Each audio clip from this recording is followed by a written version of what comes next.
comenzar a combatir a los ateos, físicos, matemáticos, sociólogos, antropólogos, arqueólogos ateos, escépticos, agnósticos, estudiosos, maestros universitarios.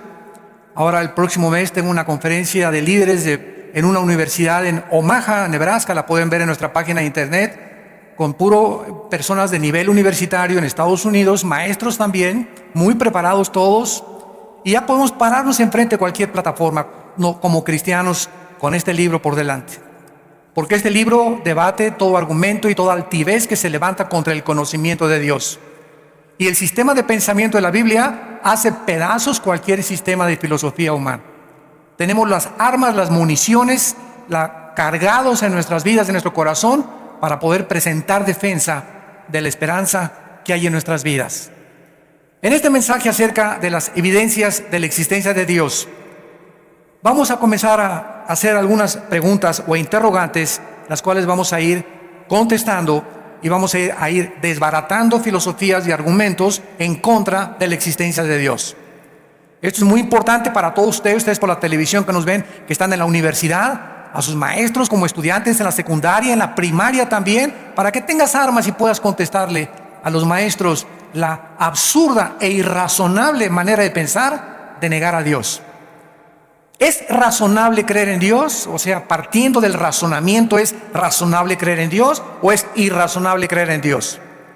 ¿Puede probarse la existencia de Dios sin apelar a creencias religiosas o sin que alguien nos tenga que decir, es que tienes que creer en Dios porque es un dogma de fe? ¿Podemos probar la existencia de Dios sin que seamos obligados a creer en Dios? ¿Cómo podemos saber que realmente existe Dios? ¿O no hay manera de saber que Dios existe? ¿Existen evidencias para la existencia de Dios? Millones de personas actualmente viven completamente ajenas a la realidad de la existencia de Dios. O tal vez piensan que se fue Dios de vacaciones, o que solamente somos iguales a los animales y que existimos sin ningún propósito ni sentido para vivir. Este concepto popular puede proveerle a millones de seres humanos pues cierta libertad y autonomía, pero jamás les podrá librar de la vaciedad y de la falta de propósito para sus vidas. Continuamente estoy leyendo acerca de billonarios, deportistas famosos, artistas de cine, políticos que continuamente vemos que tienen casas de 50, 75 millones de dólares. Una serie de vehículos, ¿verdad? 10, 15 vehículos de los más exóticos que te puedas imaginar. Cuando son entrevistados estos artistas, deportistas, políticos, dueños de empresas multimillonarias, confiesan el 95% de ellos, soy una persona enteramente vacía, rodeada de cantidad de cosas y de cantidad de gente, pero en mi corazón y en mi vida soy la persona más sola del mundo.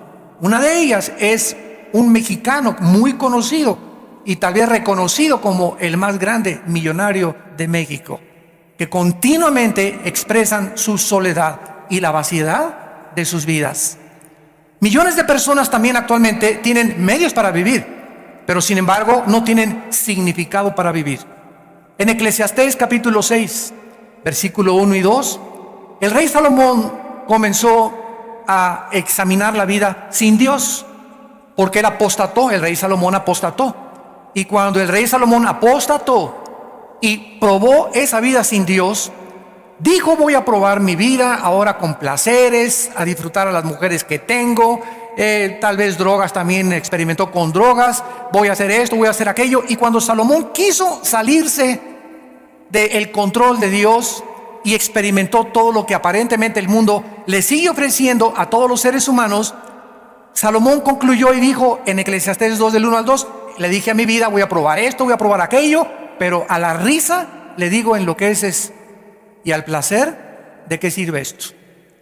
Tenemos ejemplos como el de Salomón, ¿verdad? Cantidad, como repito, actualmente políticos, deportistas, artistas, que llegan a la misma conclusión. Actualmente tenemos también contactos aquí en México, ¿verdad?, con muchos artistas que se están convirtiendo, vedettes que se están convirtiendo, como ustedes no se imaginan. Tenemos una cantante muy famosa en México, ¿verdad? Que ya levantó una iglesia, gracias a Dios, y a su iglesia asisten cantidad de artistas y cantantes famosos, y todos llegan así. Vengo, ¿verdad?, del mundo artístico, de todo el mundo me alaba mi cuerpo precioso, vedettes con unos cuerpos increíbles, parecen Barbies, y divorciadas 2, 3 veces, operadas 50 o 100 veces, o no sé cuántas veces. Levanta la mano y se les levanta la patita también cuando se mueven muchas veces, ¿verdad? Y esto lo comprobaron en el último Miss Universo. En el último Miss Universo que hubo, el 80% de las muchachas en Miss Universo, el último que hubo, menores de 23, 24, estaban todas, el 85%, tenían más de 4, 5 o 6 cirugías en su cuerpo. Que más pompis, que más pantorrillas, que más esto, que más busto, etcétera, etcétera. O sea, llegan esas mujeres que no han desarrollado sus músculos, ni sus tejidos, ni sus tendones. Y como dice el más grande de los cirujanos plásticos que vive en Miami, Florida, si una mujer se opera antes de los 40 años, arruina para siempre su cuerpo, porque los tejidos no han sido completamente afirmados. Entonces se les comienza a los 30 años a deformar, o se les hace la boca así, o se les cierran los ojos, o se les jala más, y ya no son ellas. Entonces, ¿cómo es posible, verdad, que antes de esa edad ya quieran ellas meterse cuchillo? Pero todo ¿por qué? Por la competencia que existe. Es que es bella, quiero ser más bella que ella. Y desgraciadamente, si tú te metes a una telenovela, escogen a las mujeres más bonitas y a los hombres más guapos, y creemos que así somos todos, y no es cierto. La mayoría tenemos cara de armadillo.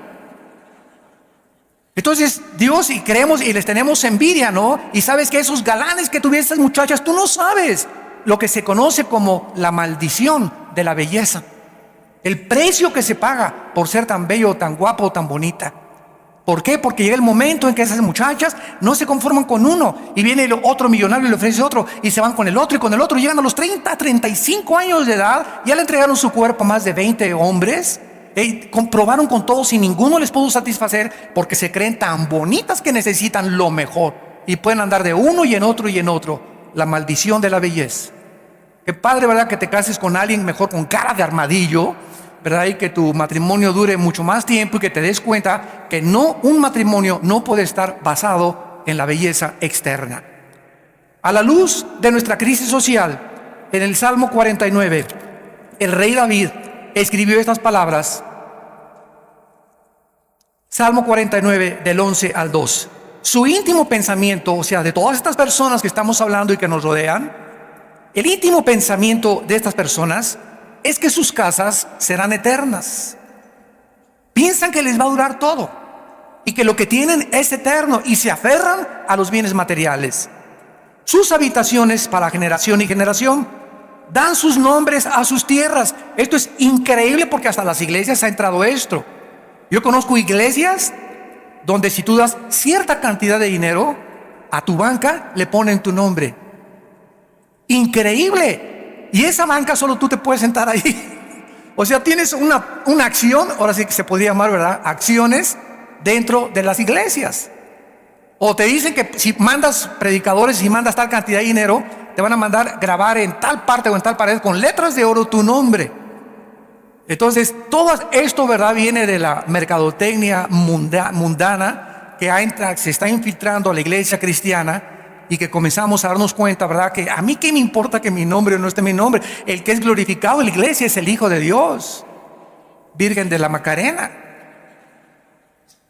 Mas el hombre, dice el Salmo, no permanecerá en honra, es semejante a las bestias que perecen. Increíble. Cuando es la palabra de Dios, el Espíritu Santo no se ha equivocado, y el Espíritu Santo compara a este tipo de personas, las compara con los animales. ¿Por qué? Aunque no son animales, porque llevamos la imagen y la semejanza de Dios, viven solamente para trabajar, para comer y para dormir.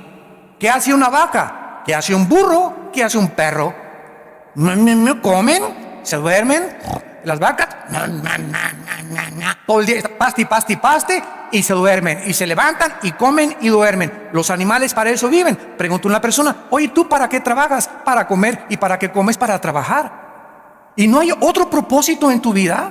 ¿No has podido descubrir a Dios? ¿No te das cuenta que puedes disfrutar del viaje a Acapulco, o con dinero o sin dinero disfrutar la vida? No. ¿Por qué? Porque todos sus metas y todos sus objetivos son hacer dinero. Y se enseña a los hijos, dice, cásate con un muchacho que tenga esto, que tenga convertible, que tenga dinero y con una muchacha bonita, y creemos que ya está garantizado nuestro destino. Dice el versículo 16 al 20 del mismo capítulo 40 de los Salmos: no temas cuando se enriquece alguno, cuando aumenta la gloria de su casa, porque cuando muera no llevará nada, ni descenderá tras él su gloria.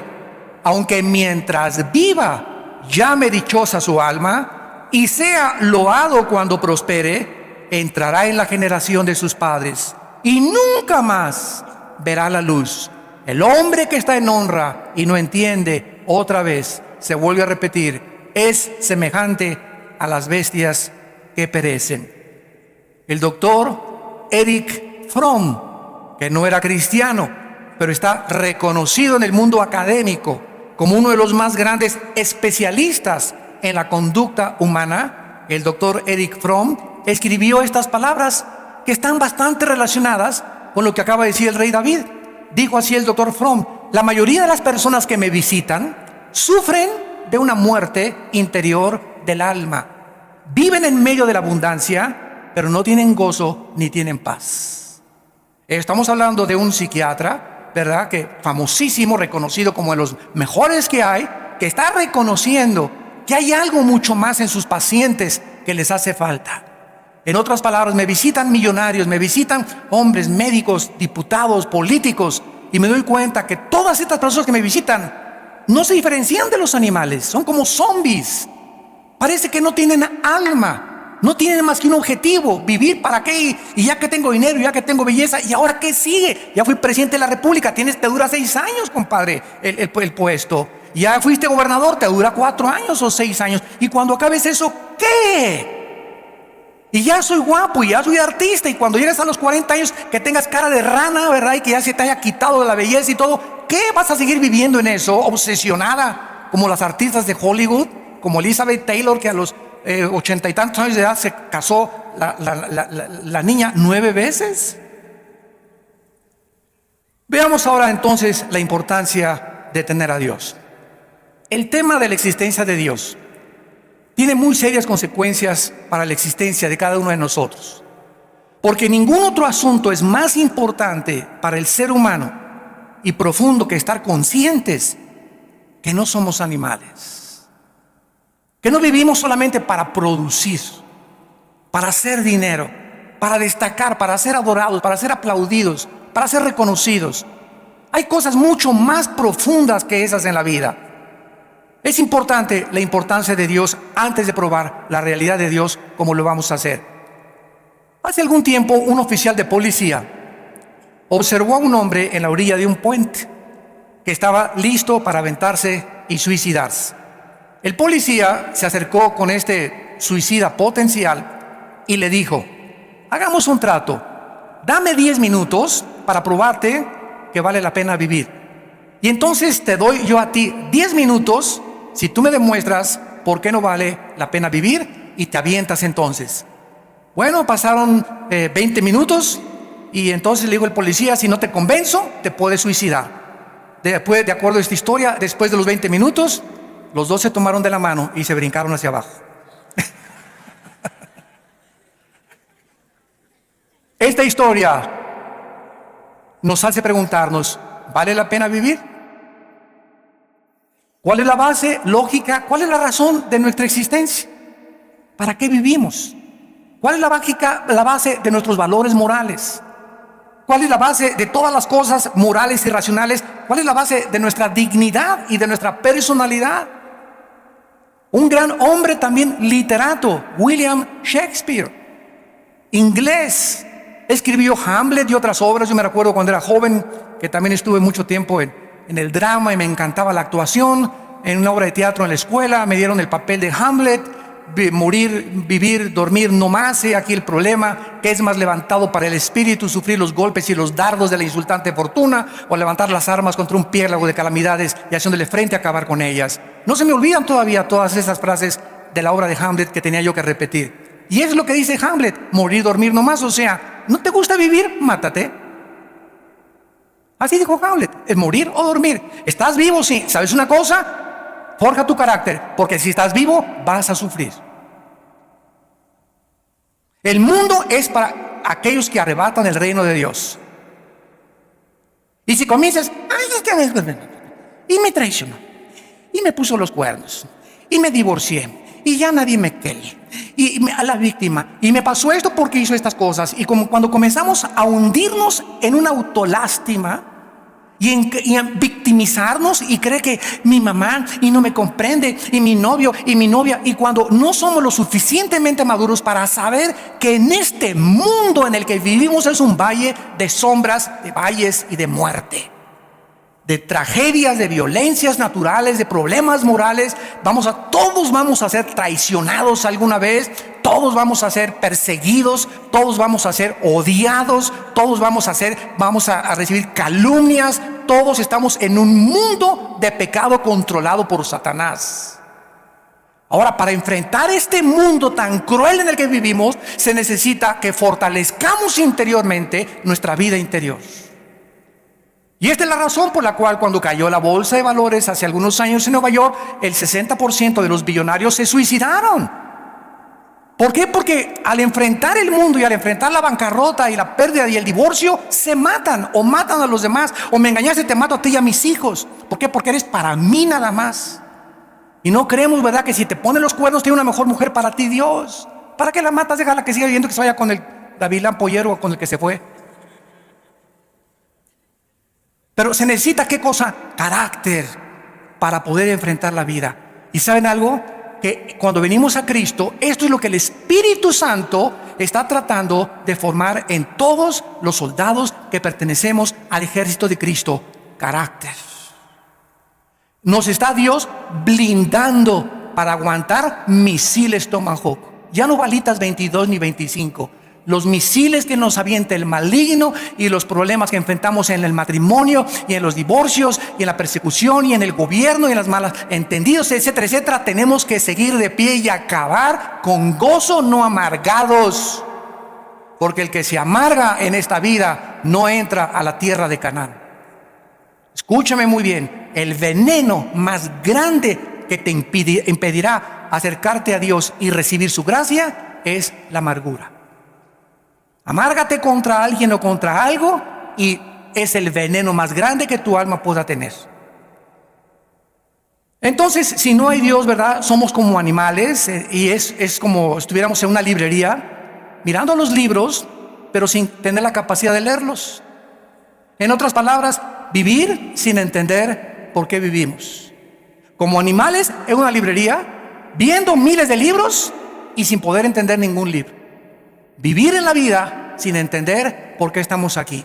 ¿Por qué existe el sol, el diseño maravilloso, la belleza? ¿Por qué existe el sufrimiento? ¿Por qué Dios permitió la maldad? Todo tiene respuestas en la Biblia. Y necesitamos esas respuestas para poder seguir viviendo y seguir ayudando a millones de personas como tú y como yo, antes de Cristo, que necesitan el mensaje de la gracia de Dios.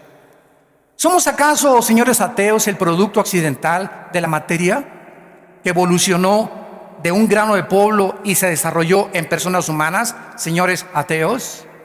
¿Acaso, si realmente existe una creación accidental, como dice y sostiene la teoría de la relatividad y la teoría de la evolución de Carlos Darwin, de Friedrich Nietzsche, de Sigmund Freud, de Jean-Paul Sartre, de Bertrand Russell y de todos estos hombres ateos que han tratado de escribir que somos el resultado de un accidente? Si somos el resultado de un accidente, todo comenzó con algo. Ahora, si comenzó todo con la materia, ¿acaso la materia puede pensar?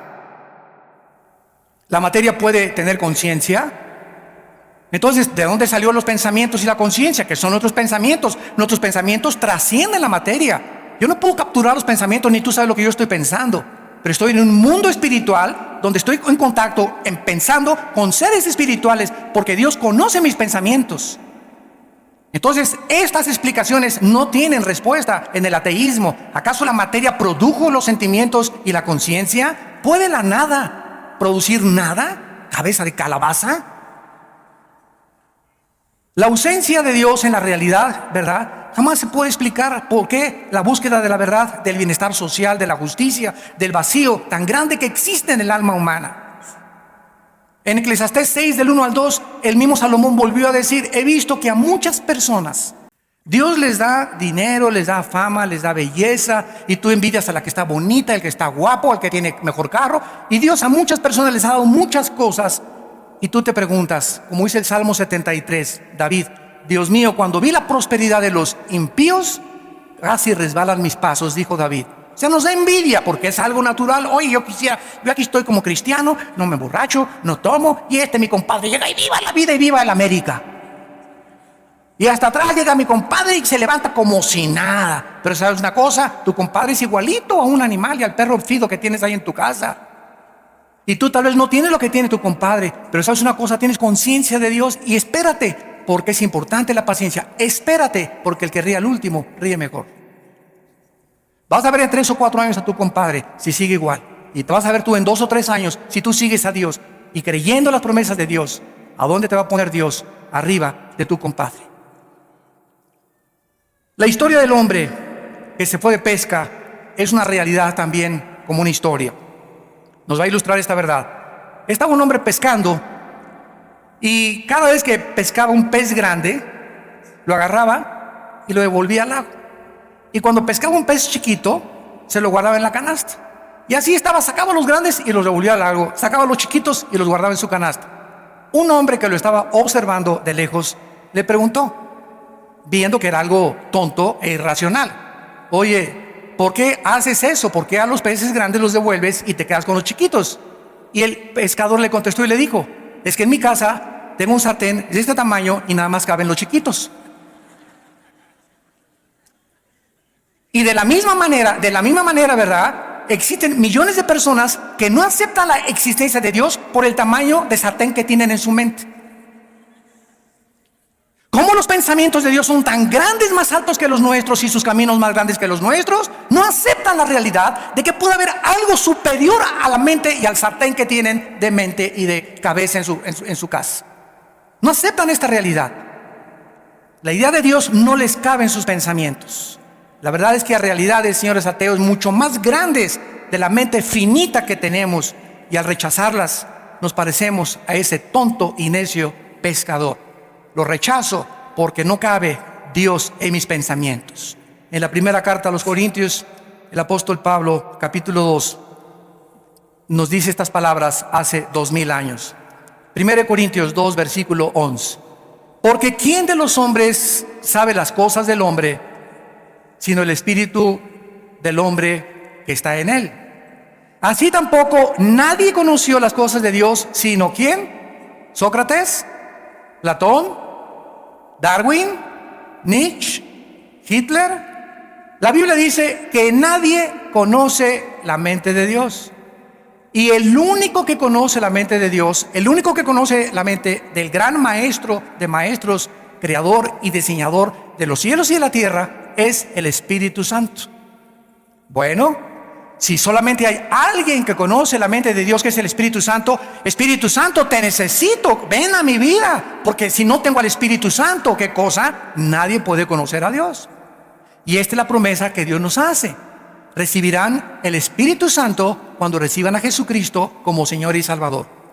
Y cuando un cristiano reconoce sus pecados y reconoce a Jesucristo como su Salvador, recibimos al Espíritu Santo. Y es el Espíritu Santo, no mi racionalidad ni mi capacidad. Yo puedo tener doctorado en ciencias políticas y ser filósofo, y como William Shakespeare, un gran literato y un gran político y un gran físico matemático, etcétera, etcétera. Sin embargo, mis capacidades mentales e intelectuales son pequeñas. Es como un cerebro de un caracol comparado con el cerebro humano. Es incapaz e imposible que el ser humano, por sus facultades naturales, entienda a Dios. Es Dios el que tiene que entrar a nuestras vidas para que nosotros comencemos a entenderlo. ¿Y cuál es el libro que el Espíritu Santo usa para poder comenzar a guiarnos a conocer a Dios? La Biblia. No hay otro. No es el Código Da Vinci, no es el Evangelio de San Judas Tadeo, No son los libros que encontraron por allá escondidos, no es los libros de José Benítez, El caballo de Troya, no es a esas cosas. No esperes conocer a Dios en los autores de libros del mundo, porque ellos hablan barbaridad y medias. Les llamamos diarreas mentales, yo les llamo marihuanadas. Profesando ser sabios, se creen necios. Y comienzas a leer esto al filtro de la Biblia y te espantas de la realidad. Dice el mismo capítulo de 1 Corintios 2 que solo el Espíritu Santo conoce las cosas de Dios. Entonces dice el versículo 12, y nosotros hemos recibido al Espíritu del mundo, no lo hemos recibido, sino el Espíritu de Dios, para que sepamos lo que Dios nos ha concedido. En otras palabras, aquí todos ustedes que nos ven y que nos oyen a través de la televisión y del radio y del internet, etcétera, etcétera, todos los que están atentos a esta conferencia están conscientes de una realidad. Solamente en tu vida hay una o dos partes del Espíritu. O tienes el Espíritu del mundo, por eso actúas como el mundo, por eso le crees a los autores del mundo, por eso sigues las cosas del mundo, o tienes al Espíritu de Dios. Y si tienes al Espíritu de Dios, tu vida se encuentra en una transformación. Y cada vez estás comprendiendo más a Dios y entendiendo más sus pensamientos. Cada vez hay más amor en ti, cada vez hay más paz, cada vez hay más gozo, cada vez comienzas a producir como un árbol fruto, porque el Espíritu de Dios radica, mora dentro de ti. Y dice el versículo 13, lo cual hablamos no con palabras enseñadas por sabiduría humana. Cuando alguien llega y me dice, hermano Alducin, usted es un hombre sabio, ¿verdad? Y cualquiera podría decir, pues que no te habías dado cuenta desde antes. Pero cuando ya tenemos al Espíritu de Dios y crecemos conociendo a Dios, cada vez somos más chiquitos. ¿Saben qué? Porque mientras más cerca caminamos de Dios, más conscientes estamos de nuestras incapacidades. Mientras más cerca camino de Dios, más consciente estoy de mis pecados, de mis maldades. Mientras más camino cerca de Dios, más consciente estoy que no puedo hacer nada sin Él. La insuficiencia y la incapacidad del ser humano para no alcanzar nada en la vida sin Dios. Y esto es la conciencia que un cristiano tiene que desarrollar: la humildad y la mansedumbre. Si tienes sabiduría, no es mi sabiduría, es la sabiduría de la Biblia. Si eres elocuente, no es mi elocuencia, es la capacidad y el privilegio que el Espíritu Santo nos toma como instrumentos para ser simplemente instrumentos, guantes. Somos un guante donde Dios entra y solamente nos está usando. Somos como el burro que llevó a Cristo a Jerusalén. Imagínense ustedes, ¿verdad? Cuánta gente va ahí alabando y no nos damos cuenta, ¿verdad? Que no somos más que los burritos que llevamos a Jesucristo.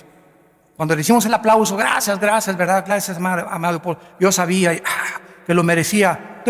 Cállate, no eres más que el burro de Jesús.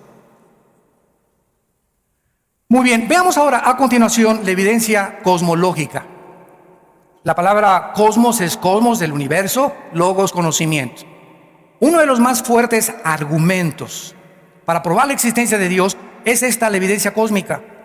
La existencia, vamos a seguir una línea lógica y elemental de razonamiento. Vivimos en un universo perfectamente bien afinado. El universo en el cual nos encontramos es como una computadora perfectamente bien afinada y diseñada, caminando 1000 veces mejor que la maquinaria de un reloj. Yo agarro el reloj y lo desarmo y tiene cosas, pero que se necesitan lentes especiales y tornillos especiales para ver que mi secundero esté caminando continuamente y me dé la hora exacta durante 10, 20, 30 años que tenga mi reloj. El universo es como un reloj, como una maquinaria superior perfectamente bien afinada, diseñada, calculada, escúchenme, matemáticamente y ordenada por algo que está detrás. Porque si yo veo una pintura, hay un pintor. Si veo un edificio precioso, hay un arquitecto. Si veo un reloj, hay un relojero. Si veo un libro, hay un autor detrás del libro. Todas las cosas tienen una causa de ser. Y si vemos un universo diseñado, calculado, afinado matemáticamente, con un diseño precioso donde todo funciona. Cualquier cosa que se saliera del funcionamiento, el universo explotaría. Yo llego a una conclusión: los cielos cuentan la gloria de Dios y el firmamento la obra de sus manos. Oh Dios, tú tienes que existir, tú tienes que estar detrás de todo esto. Esto no pudo haber surgido de la nada ni accidentalmente. La vida no es un accidente tampoco, hay una razón por la cual existimos. Como dice el Salmo 19, ¿verdad? La gloria de los cielos cuentan la gloria de Dios. No se necesita, dice Romanos 1, porque lo que de Dios se conoce les es manifiesto, porque Dios se los manifestó. Y está hablando de los paganos que no tienen la Biblia, porque las cosas invisibles de Él, su eterno poder y deidad, se hacen claramente. Lo que es invisible se hace visible a través de las cosas hechas, de manera que ni los aucas, ni los aztecas, ni los chichimecas, ni ninguna tribu, ni ningún pagano, ni budista, ni nadie tiene excusa para decir el universo se hizo solo.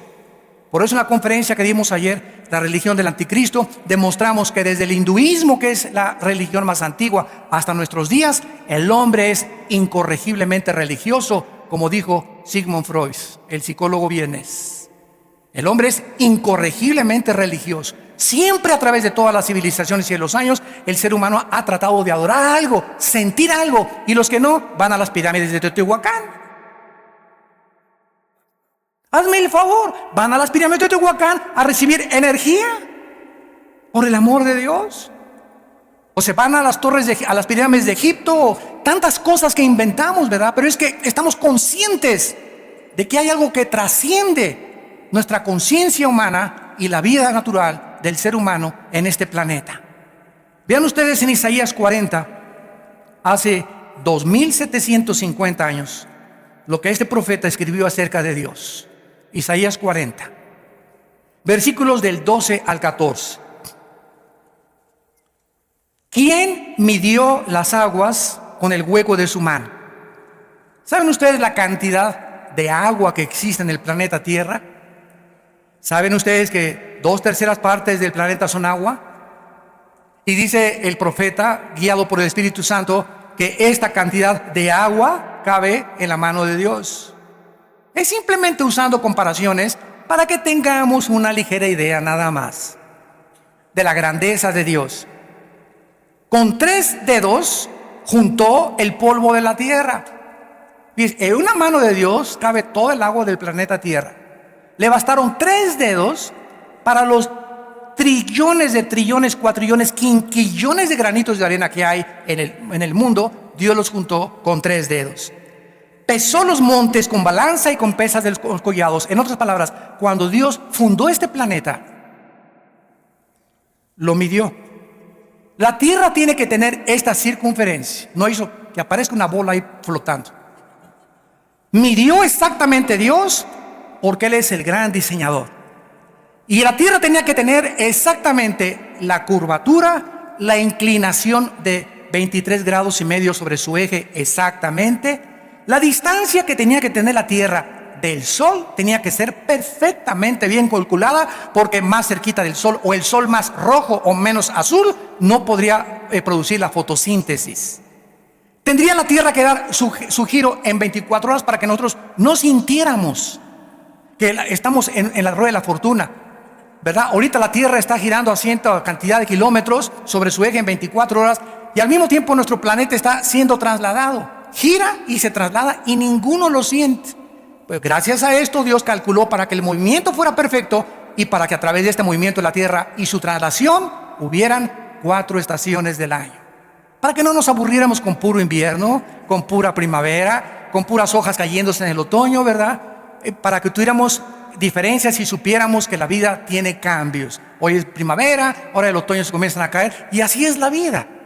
La vida a veces tenemos valles, ¿verdad? Donde estamos tranquilos y y hay montes que subir. Hay montes y valles. En los montes nos ejercitamos, bajamos a los valles, pero en la vida hay sombras y muerte y sufrimiento y Dios nos está entrenando para enfrentar la vida con valor. Dice en el versículo 13, ¿quién enseñó al Espíritu de Jehová? ¿Los ateos? ¿Quién puede? Si este Dios existe, estamos siguiendo solamente la ley de la cosmología. si este Dios existe y nos ha maravillado con esta creación, ¿puede un ateo decir, bueno, mira, yo no creo en Dios, porque si Dios es Dios, ¿por qué permite que los niños se mueran? ¿Y por qué permite tantas maldades y los tsunamis y las tragedias? Bueno, señor ateo, es lo que yo les he contestado. Tú no estás dudando, fíjense, tú no estás dudando, tú te dices ateo y me estás diciendo que eso fue lo que te guió al ateísmo, porque el 90% de los ateos son ateos heridos, lastimados. Algo les pasó en sus vidas que se amargaron contra Dios. No pudieron explicar lo que estaba pasando y atacaron a Dios, o están atacando a alguien que no existe. Entonces yo le dije una vez a un ateo, ¿verdad?, en una universidad, le dije, mira, tú no estás atacando la existencia de Dios, tú estás atacando el carácter de Dios. Entonces tú no puedes negar que exista Dios. Tu problema está que no entiendes lo que Dios hace. ¿Me van siguiendo? No entiendes lo que Dios hace. ¿Por qué Dios sí existe? Bueno, existe, ¿no? Ahora, si tú asumes que existe, entonces deja que Dios te explique y te diga qué está haciendo. Es como el niño, ¿verdad?, que llega y le dice a su papá, papito, ¿por qué me hiciste pum, pum, pum, pum? No me queles. Y el papá te dice, mira, chamaco, cerebro de cuija, no te voy a explicar ahorita, o sea, no me vas a entender, pero a los 8 o 9 años de edad vas a entender que el amor tiene dos manifestaciones. Te amo cuando te abrazo y te amo cuando te hago pum, pum, pum. Porque si hay amor sin disciplina es sentimentalismo. Y si hay puro pum, pum, pum, es dictadura. Entonces necesitan los dos elementos para educar a un niño. Amor, pero nunca le dejes de pum, pum, pum, porque crece con un carácter en rebelión. Nacen con la necedad, dice Salomón en Proverbios, ligada en la naturaleza humana. Desde chiquitos vamos en contra de la autoridad. Y comemos y te avientan los espaguetis. Y púchila, y no quiero. Y como trompos se comienzan a darse vueltas y cómprame esto, y tienen un juguete y no quiero esto y quiero el del otro, y vemos desde chiquitos que traemos la maldad ya arraigada en la naturaleza humana, y se necesita la vara y el amor mezclados con sabiduría para no excedernos en ningún extremo. Bueno, así es Dios.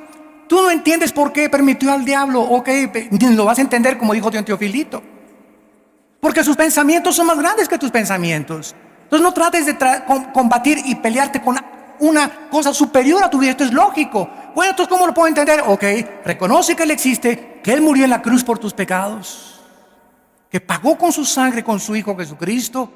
Cae de rodillas, reconoce que necesitas y que eres un pobre caracol, cuija, ¿verdad?, renacuajo de agua puerca.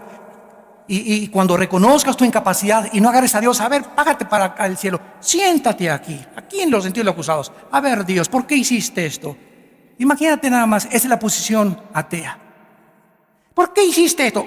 A ver, espérame tantito. Si tú fueras Dios, ¿hubieras hecho algo mejor? Claro que sí. No hubiera permitido tanta maldad en el universo. ¿Así? Pues entonces hubiera sido un Dios que hubiera creado puros robots y zombies. Porque si no hay libertad para el mal y no hay libertad para el bien, ¿cómo podemos comparar qué es la misericordia y qué es la bondad y qué es el bien de Dios? ¿Cómo sabemos de la misericordia y el bien? Porque hay mal. Si fuera puro bien, seríamos robots sin elección ni capacidad de elegir amar a Dios libremente. Oh profundidad de los caminos y la sabiduría de Dios. Y dice el versículo 3, ¿quién le puede entonces enseñar a Dios? ¿Quién le puede aconsejar? Hazme el favor nada más. Si yo fuera Dios, haría las cosas mejor. ¿Saben cómo se llama esto? Esto se llama soberbia. Soberbia. Soberbia de escritores, de ateos, de productores de cine, de políticos. Soberbia. Nos ponemos a demandarle al Creador como lombrices. Cállese, no nos podría hacer Dios así y se acabaría todo. Y no lo hace, porque Él es grande en su paciencia y en su misericordia. Dice el versículo 14, ¿y a quién le pidió consejo Dios para que lo avisen? ¿Quién le enseñó el camino del juicio? O sea, ¿quién le puede decir que lo que juzga está mal? ¿Quién le puede enseñar la ciencia a Dios o el conocimiento? ¿Quién le puede mostrar la senda de la prudencia? La palabra prudencia en hebreo es tebuná, que significa inteligencia. ¿Quién? Entonces, ¿cuál es el papel del ser humano? El Señor da y el Señor quitó, sea su nombre bendito. Dios, enséñame, me arrepiento hasta el polvo y enséñame tú el camino. Yo no soy nada ni nadie sin ti. Vengo a seguirte y a obedecer tu santa voluntad. Ese es nuestro papel como seres humanos. No somos dioses. Y cuando tú hagas esto, no te imaginas las bendiciones que Dios derramará sobre tu vida. En esta evidencia cosmológica, ¿verdad?, que podríamos extendernos un poco más, encontramos pues también una frase del gran filósofo Jean-Paul Voltaire. Voltaire dijo: si Dios no existiera, ante ver la cosmología del universo, sería necesario inventar a un Dios. Fue lo que dijo Jean-Paul Voltaire. Si Dios no existe, hay que inventarlo, porque esto no puede haber salido de un accidente. Entonces, todo este peso de la evidencia cosmológica también se confirmó por los científicos. ¿De qué manera científicamente se demostró la existencia de Dios? Por la segunda ley de la termodinámica. ¿Qué dice esta ley? Que todo absolutamente en el universo está sufriendo un desgaste natural de la energía, lo cual se conoce como la ley de la entropía. Todo se echa a perder. Nuestro cuerpo está envejeciendo todos los días, muriéndose celularmente. Los edificios tenemos que cambiar la pintura, el agua se echa a perder, todo se oxida. El refrigerador nos muestra que la ley de la evolución no existe. En lugar de que estemos evolucionando, está retrocediendo. El universo está consumiéndose. El sol está perdiendo millones de toneladas más a cada segundo. El universo no ha existido eternamente. Es como un reloj que se le dio cuerda y se le está acabando la cuerda. Y los científicos lo reconocen. Sin la ley de la entropía o de la segunda ley de la termodinámica, no existiría ninguna ciencia. Absolutamente ninguna, porque todas se basan en la primera y la segunda ley de la termodinámica. Antes de que estas leyes fueran descubiertas, la Biblia en el libro de los Hebreos, capítulo 1, ya hace 2000 años, decía estas palabras. Hebreos capítulo 1, versículo 10. Tú, oh Señor, en el principio fundaste la tierra, y los cielos son obra de tus manos. Fíjense lo que dice el libro de Hebreos. Ellos perecerán. O sea, en la Biblia está escrito, antes de que se descubriera la segunda ley de la termodinámica y la ley de la entropía, que el universo estaba desgastándose. Y hace 2000 años no había telescopios, calculadoras, ni las computadoras que tenemos actualmente. Pero el autor Hebreos ya está escribiendo y está profetizando que el universo va a perecer, va a llegar a un fin, mas tú permaneces.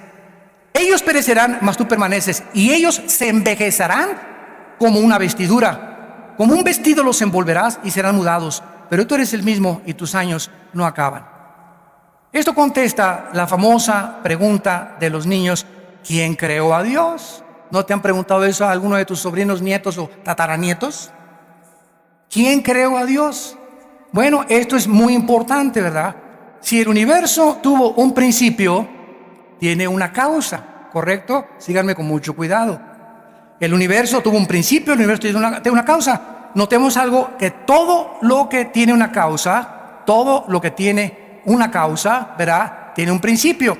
Pero notemos que no dijimos que todo tiene una causa. Dios, para contestar esta pregunta a los niños, mijito, Dios no tiene una causa, porque Él ha existido no desde el principio.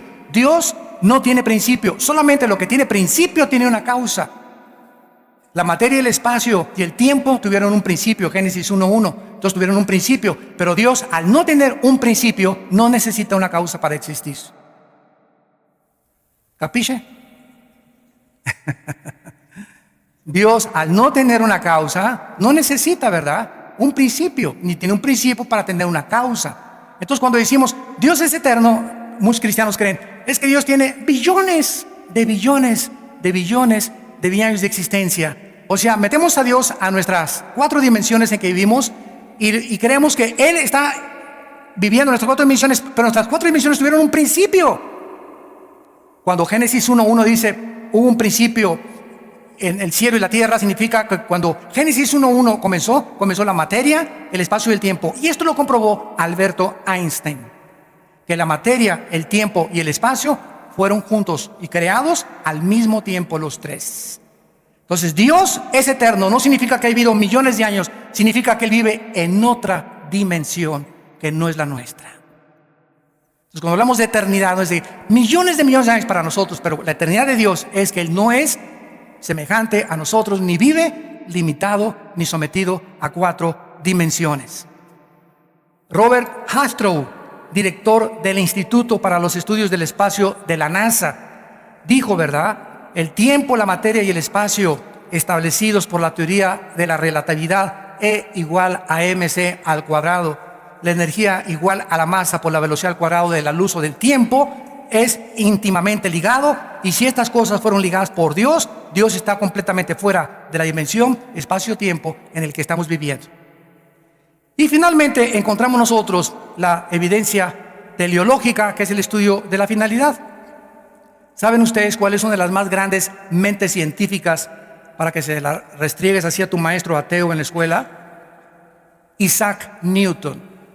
Una de las mentes científicas más grandes. Nació en 1642, murió en 1727. Isaac Newton escribió en su libro La filosofía de Newton de la naturaleza. Métete al Google y la puedes localizar. La filosofía de Newton de la naturaleza. Newton escribió: cuando veo la distancia perfecta del Sol a la Tierra, no puedo creer que haya sucedido por accidente. Este universo es maravilloso y solo pudo provenir de un ser inteligente que gobierna y ordena todas las cosas como Señor de todos y de todo, mi Señor Jesucristo. Newton era cristiano y escribió comentarios del libro de Apocalipsis. Y podríamos seguir diciendo más evidencias. El diseño de la vida, ahora que se descubrió en 1954, el doctor Crick, el ADN, el ácido desoxirribonucleico, que forman todas las células que tenemos en el cuerpo, comenzó el mundo a introducirse en que dentro de todas nuestras células hay un código, un software. Y para que haya información, un código, tiene que haber alguien que puso esa codificación. No se puede codificar nada sin una mente inteligente. ¿Quién puso en cada uno de los billones de mis células de mi cuerpo y del tuyo la información para reproducirnos exactamente iguales? Esto es maravilloso. La evidencia de la conciencia moral. Emmanuel Kant, 1724-1804, escribió en su libro La crítica de la razón. 2 cosas llenan la mente con asombro y admiración: los cielos llenos de estrellas y la ley moral dentro de mi vida. Todos estos hombres del pasado reconocieron de alguna forma a los filósofos griegos que Dios existía. ¿Cuándo surgieron los ateos? En el siglo XX. Cuando alcanzamos la tecnología y los descubrimientos científicos, el hombre se envaneció en sus razonamientos. Su necio corazón fue entenebrecido y, profesando ser sabios, se hicieron necios. Y finalmente, la evidencia cristológica realmente es la más grande evidencia de todas. Esta evidencia no puede ser descartada tan fácilmente. El gran filósofo francés Jean-Jacques Rousseau dijo en 1735 de ninguna manera Rousseau simpatizaba con el cristianismo. Escribió: si la muerte de Sócrates fue la de un filósofo, la vida y muerte de Jesucristo fueron la de un Dios. En su libro The Miracle of Unbelief, el milagro de la incredulidad. Todos estos hombres literatos de alguna forma tenían que llegar a eso. La evidencia bíblica indica que Jesucristo fue el Hijo de Dios, o fue el psicópata, paranoico, maniático, depresivo más grande que la historia ha conocido. O Cristo es lo que Él dijo ser. O vuelvo a repetir, fue el loco más grande que se haya atrevido a decir: yo soy el camino, la verdad y la vida. Yo soy la resurrección de la vida. Y he aquí que he vencido la muerte, y cualquiera que crea en mí tiene vida eterna, y nadie conoce al Padre más que yo, y a quienes yo se los puedo hacer revelar. Y yo soy el pan que ha descendido del cielo y da vida a los hombres. Cualquiera que ustedes me siga no andará en tinieblas, porque yo soy la luz del mundo. Cristo nos viene a traer un mensaje de esperanza. No son animales. No fuimos creados por accidentes, ni somos el resultado de una selección natural, ni venimos de la evolución. Tenemos la imagen, la semejanza de un creador que nos da testimonio en nuestra conciencia moral que somos agentes responsables de nuestras decisiones, y que cada decisión que yo tomo en mi vida tiene consecuencias para bien o para mal. He aquí les pongo, dice la Biblia, la bendición y la maldición. Escojan ustedes en quién quieren creer. Examina las evidencias. ¿Estás buscando a Dios? Examina estas evidencias. Si dices que eres ateo, siempre les pregunto: oye, ¿por qué eres ateo? Porque no encuentras a Dios. ¿Dónde lo buscaste? ¿No sales de Cholula? Ya viajaste por toda la tierra, ya viajaste por todo el universo y me puedes decir: no lo encontré, como dijo Yuri Gagarin, el astronauta ruso, para terminar, fui al espacio y no encontré a Dios. Y le contestó un astronauta cristiano americano: si tú hubieras salido de la nave, lo hubieras encontrado. Padre, te damos gracias por tu palabra. Los cielos cuentan tu gloria y el firmamento la obra de tus manos. Un día emite sabiduría, otro día. No necesitamos ni siquiera oír palabras ni tu voz audiblemente, porque lo que tú nos has dado a conocer lo podemos percibir por el diseño, el orden, el cálculo, la belleza que nos rodea. Un universo perfectamente afinado como una máquina, que funciona de acuerdo a tus leyes que has establecido para que nosotros podamos vivir, no solamente bajo las leyes de la gravitación y las leyes físicas de la entropía, sino que nos has dado leyes morales. Los 10 mandamientos, para que sepamos que no somos dioses y que debemos seguir, Señor, tus leyes morales si queremos que nos vaya bien, si queremos descubrir la paz y la llenura de tu Espíritu Santo, si queremos vivir con esperanza y con seguridad, porque separados de tu Hijo nunca nada podremos hacer. Muchos de ustedes en esta mañana y los que nos ven por televisión le han abierto su corazón finalmente a Dios. Gloria a su nombre. En este instante, aprovecha en que el Espíritu Santo ha preparado tu corazón para invitar a Cristo como tu Salvador. Y ahí desde tu lugar, dile estas palabras: Señor mío y Dios mío, perdona mis pecados, mi soberbia intelectual, mi rebelión contra tus leyes, mi insensatez, mi irracionalidad, porque ahora me doy cuenta qué grande eres, cuán lejos estás de mis pensamientos todavía, pero creo que en esa cruz tu santo Hijo Jesucristo dio su vida mediante el derramamiento de su sangre para perdonarme de todas mis maldades. Señor Jesucristo, creo que a los 3 días resucitaste de los muertos, y como estás vivo, te pido en este instante en que mi corazón está preparado para recibirte, que entres a mi alma. Sáname, Señor. Límpiame de mis maldades, cambia mi manera de pensar, bendice mi familia, mi matrimonio, mis hijos, mis padres, mi trabajo, Señor. Dame el vigor y la salud y las fuerzas para hablar de ti y anunciar tu justicia a las naciones. En el nombre de Jesús. Amén.